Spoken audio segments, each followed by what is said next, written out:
Camerounaises, Camerounais, mes très chers compatriotes, une fois de plus, j'ai l'honneur de m'adresser à vous pour qu'ensemble, nous continuions à réfléchir sur les solutions aux problèmes qui minent le développement politique, économique et social de notre très grande nation camerounaise. Pour l'observateur très averti de l'évolution sociopolitique et économique du Cameroun, il ne fait l'ombre d'aucun doute que notre nation, depuis près de 4 décennies, avance à reculons. Mon objectif ici n'est pas de me limiter à l'exercice d'égrener le chapelet des problèmes du Cameroun, sans toutefois aussi émettre des solutions sur comment est-ce que nous pouvions tous ensemble surmonter ce problème. D'entrée de jeu, j'aimerais reconnaître le fait que les problèmes réels du Cameroun sont tellement importants que nous ne pouvons pas nous permettre d'être distraits dans notre quête de solutions par le comportement antisocial d'une gamine.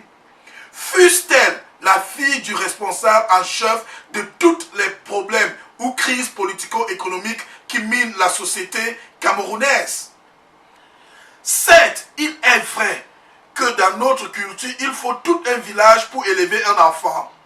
Nous devrons aussi reconnaître que ce n'est pas dans tous les cas que l'enfant se développe à devenir le reflet de l'effort que le village aurait consenti pour l'élever.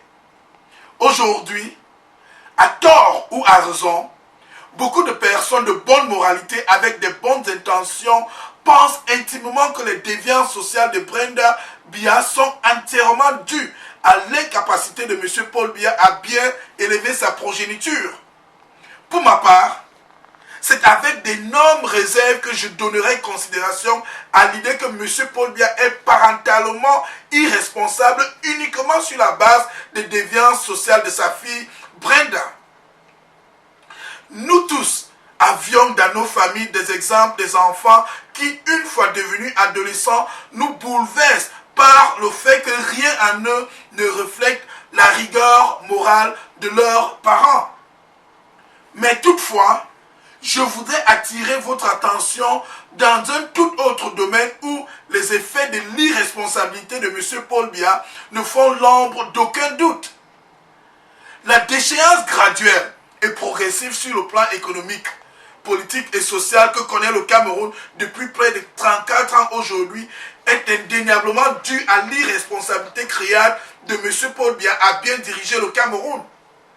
Nous remarquons ici que M. Paul Biya est un homme qui passe tout son temps à gouverner plutôt qu'à diriger le pays. Les effets dévastateurs de l'irresponsabilité de Paul Biya sur le plan de l'émancipation politique du Cameroun sont incalculables. Souffrez que je vous rappelle que le Cameroun, sur M. Biya, est un pays avec une constitution qui depuis plus de 20 ans aujourd'hui peine à être appliquée dans son entièreté. Le Cameroun, sur Paul Biya, est un pays où la tranquillité sociale lors des consultations électorales reste un sujet de beaucoup de spéculations sécuritaires dues à un système électoral qui ne respecte aucun canon de transparence électorale. Au Cameroun, le calendrier électoral est défini selon les guises et caprices d'un seul homme nommé Paul Biya. Le Cameroun, sur M. Paul Biya, est resté un pays où la liberté d'expression et l'existence des partis d'opposition sont réduites à l'ameublement d'un paysage politique néo-médiéval hérité des colons occidentaux. Mes chers compatriotes, je sais que vous connaissez tous les problèmes qui minent notre nation et je suis aussi conscient que vous attendez des leaders du mouvement pour la libération de notre peuple qu'ils formulent des suggestions au potentiel de résoudre les problèmes du Cameroun. Sur ce, commençant sur le plan politique, je vous déclare solennellement que le but principal de notre mouvement est d'œuvrer inlassablement à l'instauration d'une société dans laquelle les libertés civiles seront à l'épicentre de toute considération politique. Nous comptons doter notre pays d'une constitution qui garantira la souveraineté du peuple camerounais en promouvant un système politique fondé sur l'équilibre du rapport de force entre les différents pouvoirs étatiques. Nous comptons œuvrer à la construction d'une nouvelle société camerounaise où les pouvoirs exécutifs, législatifs et judiciaires se tutoieront au pied d'égalité selon leurs charges constitutionnelles. Nous comptons exclure indéfiniment de la vie politique de notre nation toute possibilité d'émergence d'un homme providentiel hissé au-dessus de notre constitution, comme ce fut le cas lors du régime d'Amadou Ahidjo et comme c'est le cas présentement avec le régime de M. Paul Biya. La nouvelle constitution que nous proposerions au peuple sacralisera le droit du peuple à l'autodétermination. Nous ne considérions aucune nation d'être plus importante ou moins importante que la nôtre. Dans la possibilité des moyens avec lesquels Dieu nous a bénis et en sauvegardant primairement les intérêts de notre peuple, nous comptons contribuer à l'avancement du peuple noir en particulier et de l'humanité en général. Sur le plan économique, le constat est clair. Sous le régime de Paul Biya, le Cameroun a chuté de sa très envieuse position de pays émergent au seuil du club des pays à revenus intermédiaires en 1982 quand M. Biya prenait les rênes du pouvoir à un pays pauvre, très endetté aujourd'hui. C'est à cause de l'irresponsabilité et le manque de vision de M. Paul Biya que le Cameroun, un pays avec une économie jadis prospérant et flamboyante, s'est retrouvé sur ses genoux devant le très controversé Fonds monétaire international pour commander le monde. C'est ainsi que le Fonds monétaire international imposa un programme d'ajustement structurel qui asphyxia complètement le programme d'industrialisation du Cameroun déclenché par l'illustre prédécesseur de M. Biya.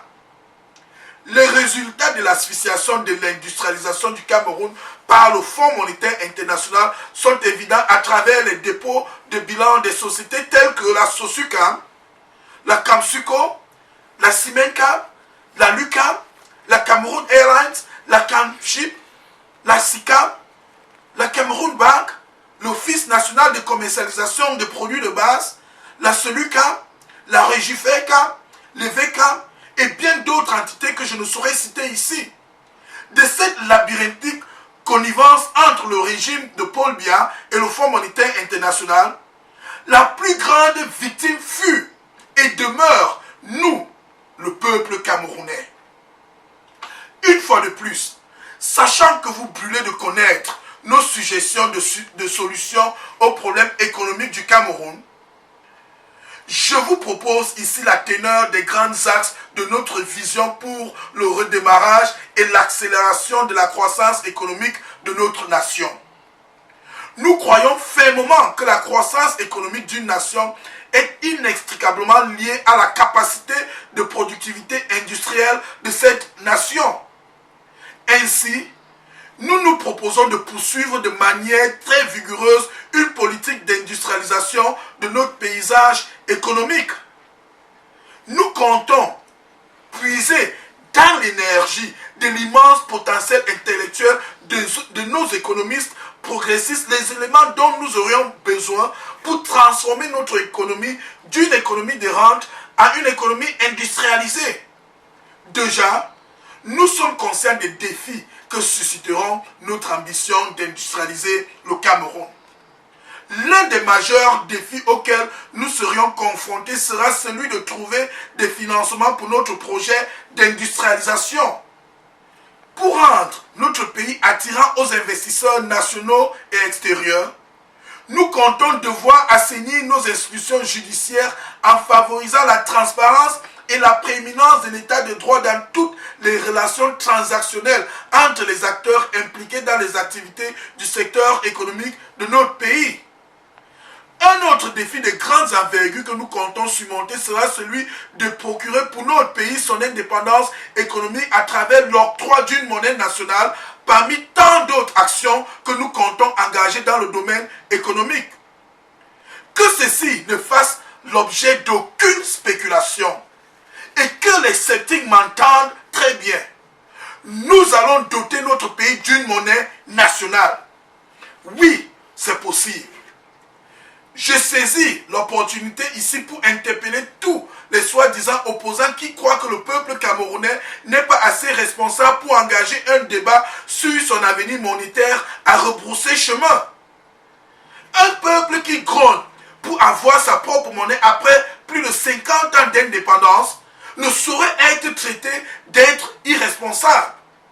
C'est plutôt l'irresponsabilité des politiciens camerounais sur le sujet de notre indépendance économique qui cause problème ici. Pour ces opposants-là qui usent des subterfuges d'ignorance des accords garrotant le Cameroun à son bourreau colonial ou d'ignorance du stock d'or du Cameroun pour éviter de dire aux Camerounais leurs réelles intentions, je dirais ceci. Toutes les informations sur les accords monétaires entre le Cameroun et son bourreau colonial que ces politiciens camerounais occidentalisés feignent ne pas connaître sont dans le domaine public.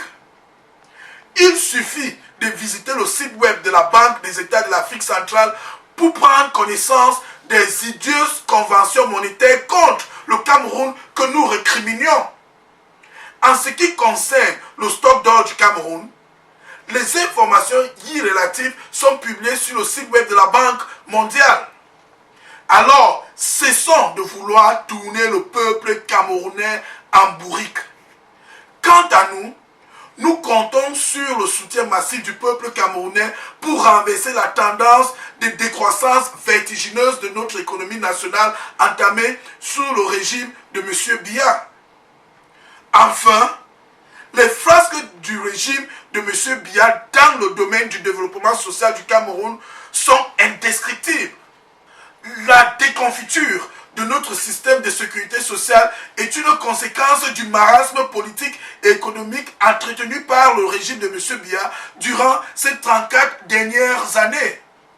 Pour pallier aux manquements actuels que nous constatons dans le domaine social, nous comptons devoir reformer le Conseil économique et social tant dans sa structuration que dans la qualité de ses membres. Nous comptons rendre le Conseil économique et social pleinement opérationnel. Car il est inadmissible que des personnes soient nommées dans des organismes financés par les impôts du contribuable camerounais pour ne rien faire comme c'est le cas avec l'actuel Conseil économique et social de M. Biya. Dans notre projet politique du développement social du Cameroun, nous comptons renforcer l'engagement du Cameroun auprès de nos souches sociales les plus défavorisées. L'un des péchés capitaux du programme d'ajustement structurel que le Fonds monétaire international avait imposé à notre pays dans la décennie 1980 fut la conditionnalité de son aide à un préalable de désengagement de l'État du Cameroun dans les secteurs sensibles de notre politique socio-économique. La privatisation chaotique des entreprises publiques camerounaises fut une conséquence directe des mauvaises politiques du programme d'ajustement structurel du Fonds monétaire international. Sans porter entorse à l'initiative privée, nous comptons redéployer la présence de l'État dans les secteurs des services sociaux indispensables à l'épanouissement public, là où l'initiative privée ne veut pas s'aventurer pour cause du faible potentiel de rendement économique de ce secteur. Notre pays, le Cameroun, est un vaste chantier au potentiel extraordinaire. Avec un peu plus de patriotisme de la part de ceux qui sont appelés à le servir, nous pouvons le transformer en un paradis sur terre. C'est à cela que nous comptons nous atteler si vous nous faites confiance.